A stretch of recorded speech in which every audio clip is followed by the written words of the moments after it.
Olá pessoal, vamos dar continuidade à nossa aula de número 4 aí, da nossa disciplina de Logística Empresarial e Negociação Internacional, ok? Nossa aula de número 4. Hoje nós vamos falar um pouco sobre as técnicas de expedição de materiais.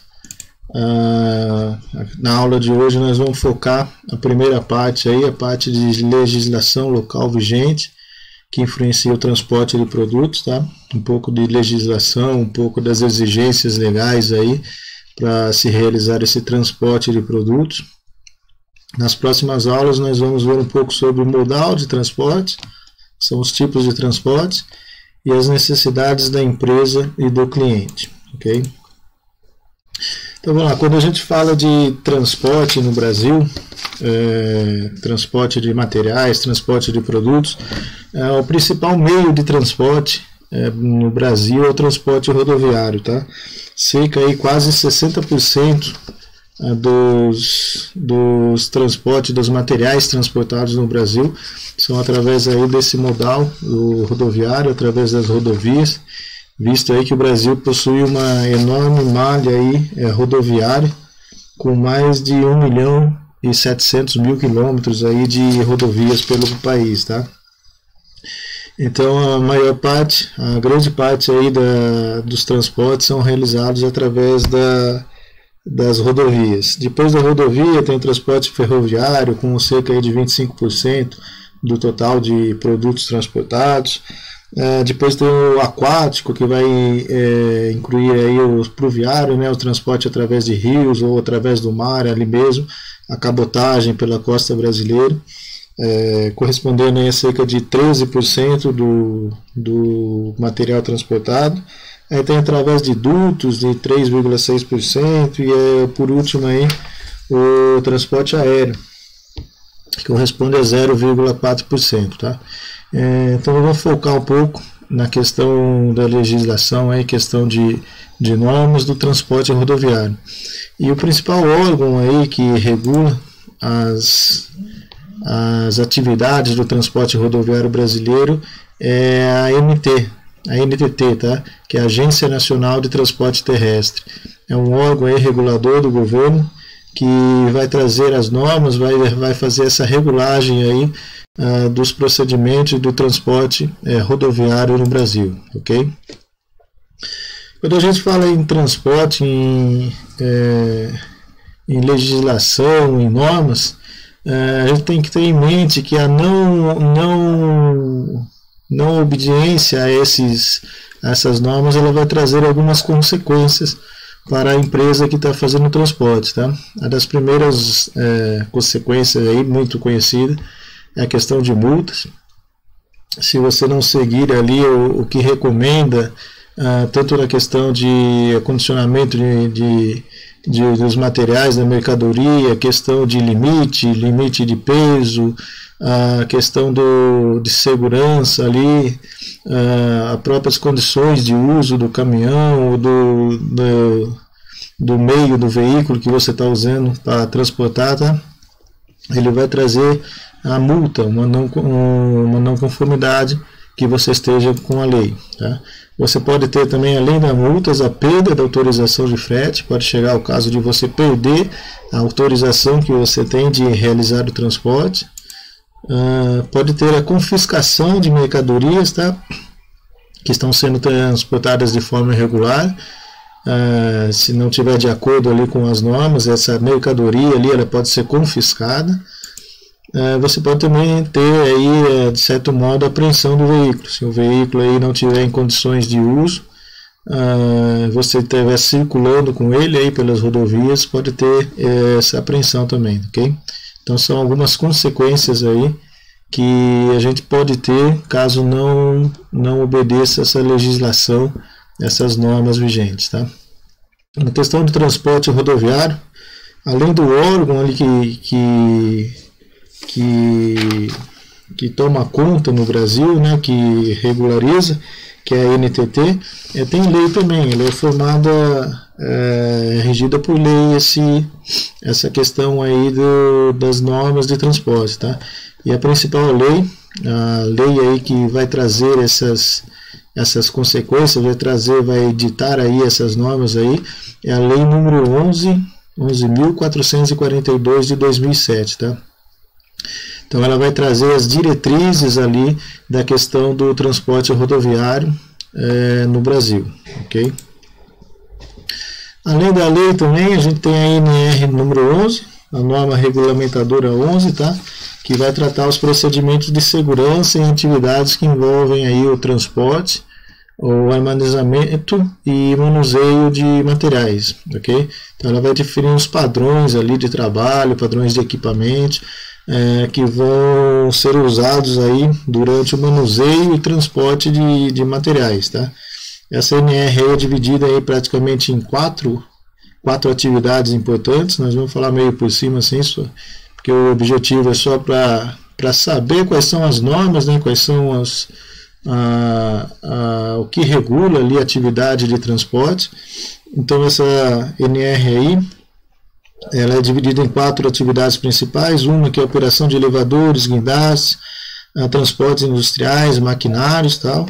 Uma outra aí é a questão do trabalho de atividades de transporte de sacas, aquele transporte, movimentação dentro de um estoque, o carregamento de um caminhão, por exemplo, através de sacas. Vai estar nessa NR aí algumas normas que devem ser seguidas. Um outro ponto, uma outra atividade é quanto ao armazenamento de materiais.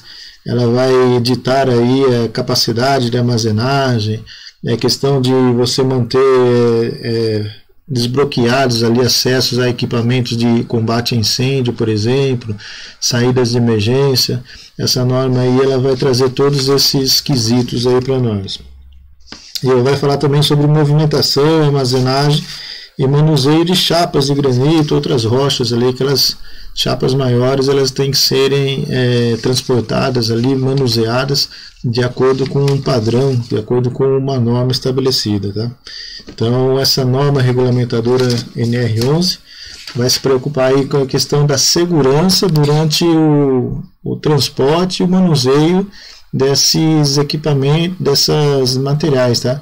Seja ele dentro de um galpão, de um armazém, ou mesmo pelas estradas aí, ok? Falando também de normas e deveres aí, tem a questão da lei do descanso, tá?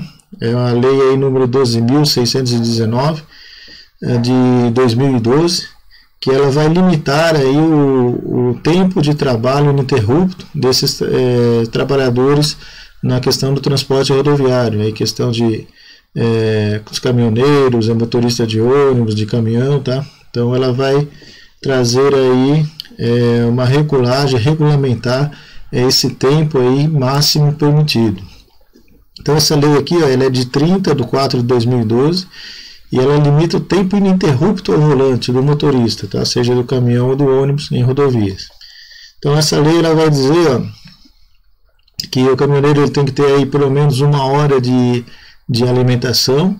Ele pode dirigir ali, o período dele ao volante é de 8 horas, tá?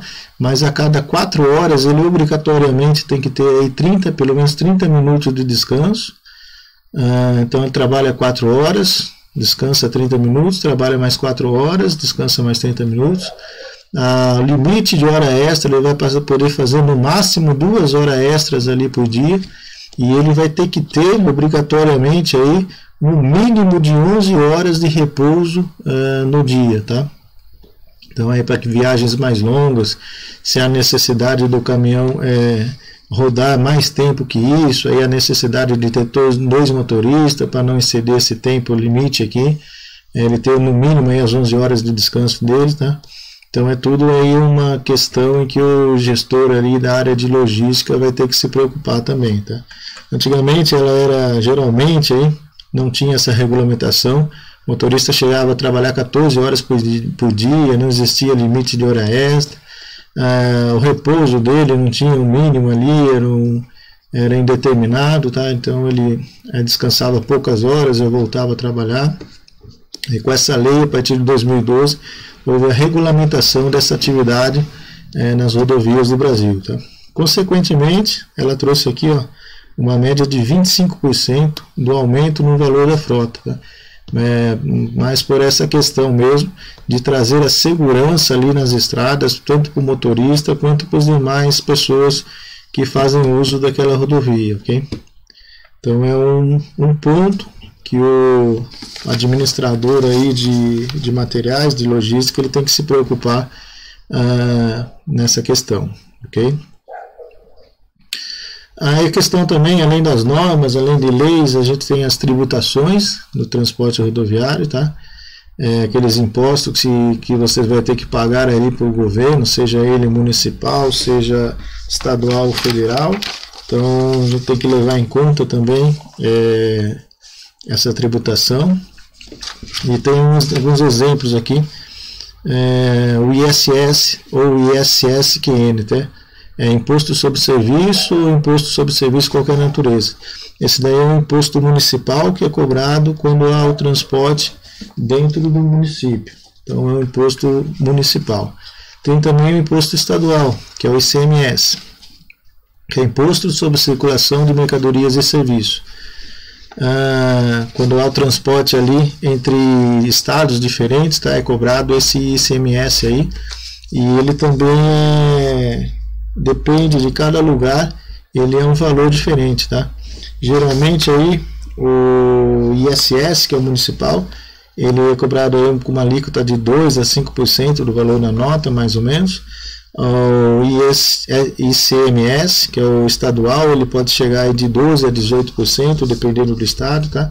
Então por isso que tem que ficar bem atento com essa questão, que cada lugar a legislação ela pode mudar, é um valor diferente, é uma exigência diferente, então tem que sempre estar atento a essas questões de normas, leis, tributações, ok?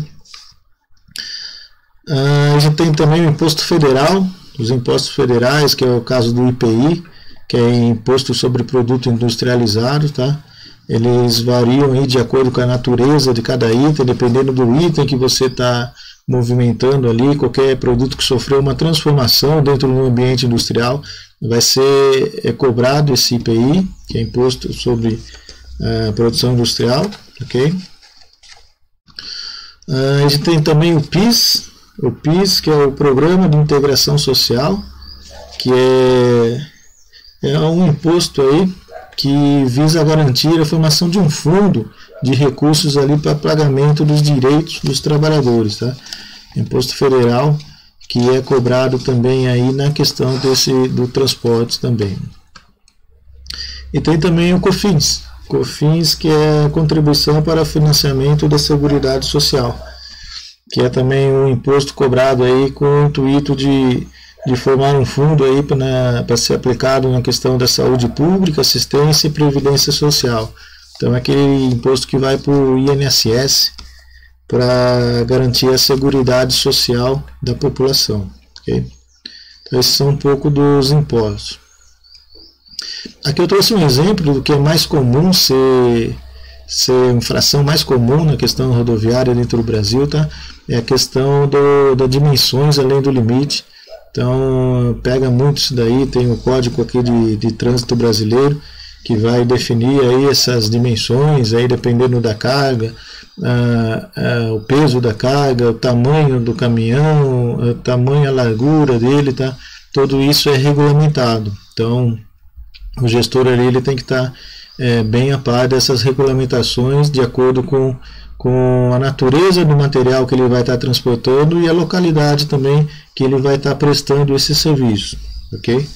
É uma área aí bem complexa até, tá? Porque como eu disse, ela muda de lugar para lugar, então o ideal seria assim trabalhar com uma empresa especializada que já tem uma vivência nesse ramo aí, que já vai saber aí as normas, as regulamentações e as exigências para esse transporte, ok?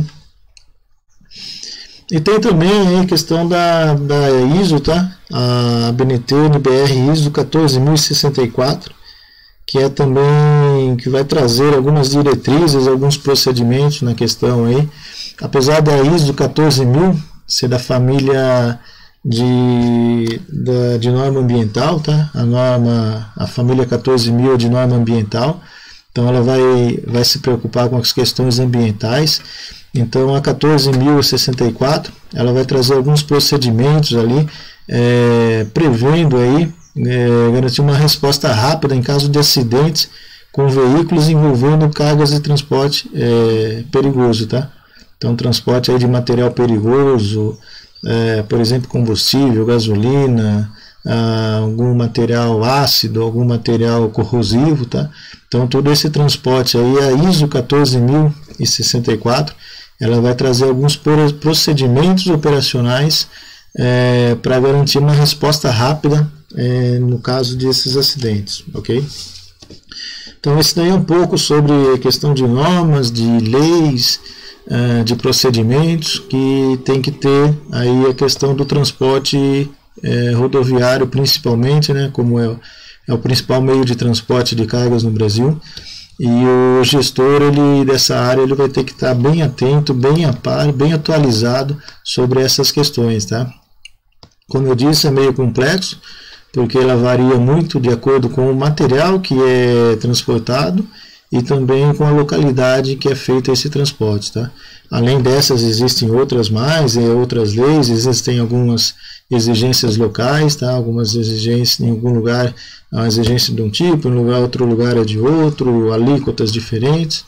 Então, o ideal aí é quando se trabalha com essa parte de logística, você ter aí um bom conhecimento, ou pelo menos uma empresa aí que vai te trazer esse conhecimento, essa vivência para vocês, ok? Basicamente isso daí, pessoal. Aí qualquer dúvida podem me contatar. Esse material está no Teams e também o exercício está no Teams para validação de presença, ok? Bom descanso para vocês.